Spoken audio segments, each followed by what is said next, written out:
আমার বাবার বয়স হয়েছে।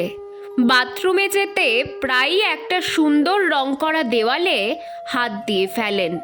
ওটা ধরে হাঁটেন বলে হাতের ছাপ পড়ে যায় দেওয়ালে। হাত ময়লা থাকলে বা তেল দেওয়া থাকলে তো কোনো কথাই নেই। আমার স্ত্রী এটা একদম পছন্দ করে না। সত্যি বলতে কি, আমারও পছন্দ নয়। অনেক বলেছি, কিন্তু উনি মনে রাখতে পারেন না বা দেওয়াল না ধরে হাঁটতে পারেন না। অল্প বয়সে পরিচ্ছন্ন মানুষই ছিলেন।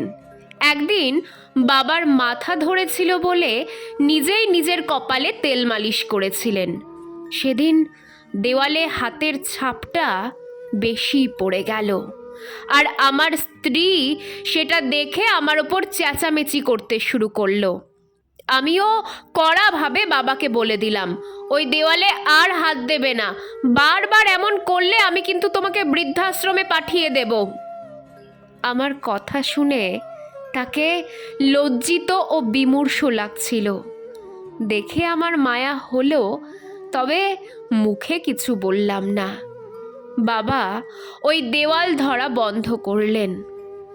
হঠাৎ একদিন পড়ে গেলেন, আর বিছানা থেকে উঠতে পারতেন না। তার কিছুদিন পরে উনি মারা যায়। তারপর একদিন রঙের মিস্ত্রি ডেকে বাড়ি রং করাতে গেলে আমার ছেলে দাদুর হাতের ছাপ লাগা অংশটা মুছতে বাধা দিল। সে তাকে খুব ভালোবাসতো। মিস্ত্রি তার কাজে বেশ দক্ষ এবং অনেক প্রতিভার অধিকারী ছিলেন।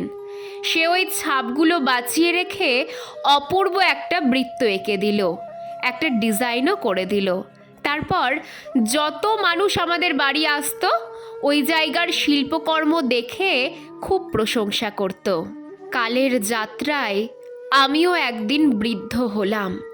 হাঁটার সময় একদিন আমারও দেওয়াল ধরার প্রয়োজন হলো, কিন্তু বাবার সঙ্গে ব্যবহার মনে পড়ে যাওয়ায় নিজেকে সংবরণ করলাম। আমার ছেলে ব্যাপারটা দেখে আমায় বারবার বলল দেওয়ালে সাপোর্ট দিতে, যাতে পড়ে গিয়ে কোনো বিপদ না ঘটায়। উপলব্ধি করলাম ছেলে আমার পাশে আছে। নাতনি ছুটে এসে ওদের কাঁধে ভর দিতে বলায় আমার চোখে জল এসে গেল। আমি যদি এটা করতাম, তাহলে আমার বাবাও হয়তো আরও কিছুদিন বাঁচতেন। নাতনি যত্ন করে সোফায় বসিয়ে ও ড্রয়িং খাতাটা দেখালো, যেখানে আমার বাবার হাতের ছাপের ওই দেওয়ালটার স্কেচ এঁকে ও অনেক প্রশংসা পেয়েছে। আর নিচে লেখা ছিল, আমরা আশা করি প্রত্যেক বাচ্চারা বড়দের এভাবেই শ্রদ্ধা করব। এটা দেখে আমি আমার ঘরে এসে কাঁদতে লাগলাম। একদিন আমরা সবাই বয়স্ক হই। এই বাচ্চাদের মতো আমরাও যদি বড়দের যত্ন নিতাম, তাহলে পৃথিবীটা কত সুন্দর হতো বলুন।